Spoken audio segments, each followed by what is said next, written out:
Τι τιμούλα να βάλω σήμερα? Ναι, αλλά για πότε? Για αύριο, για μεθαύριο, σε 2 εβδομάδες, σε 4 μήνες? Ναι, αλλά σε ποιο δωμάτιο?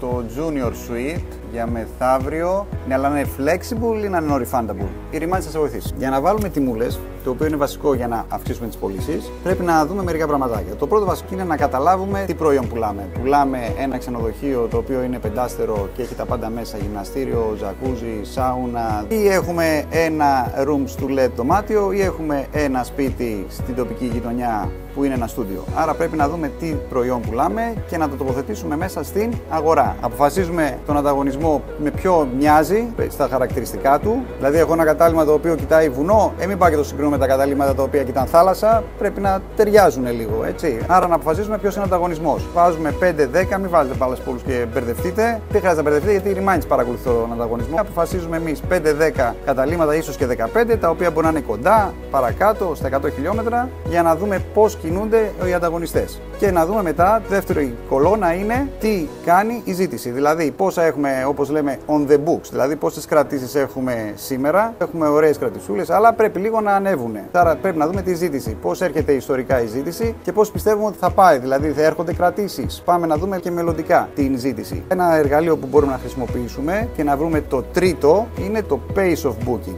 Δηλαδή βλέπουμε σήμερα είναι 15 Ιουνίου του 24. Τι έγινε 15 Ιουνίου του 23 για εκείνο το δωμάτιο για τον Αύγουστο? Τι σου είπα τώρα? Πρέπει να έχει συγκεκριμένο εργαλείο για να το δεις. Η Remindz τα για αυτά θα τα κάνει για σένα, το έχουμε πει αυτό. Άρα πάμε και βλέπουμε πέρσι, την ίδια εποχή, μπορεί να το κάνεις και πρόπερσι, τι τιμές είχες, τι τιμές απορροφήθηκαν, για να αποφασίσεις αν θα την ανεβάσεις ή θα την κατεβάσεις. Τώρα μην ξεχάσουμε να πούμε ότι είναι άλλη τιμή για flexible, άλλη τιμή για non-ref. Πρέπει να κάνουμε και εκεί την αντίστοιχη ανάλυση. Έτσι προχωράμε για να ανεβάσουμε τις πωλήσεις σας. Η Remindz είναι εδώ.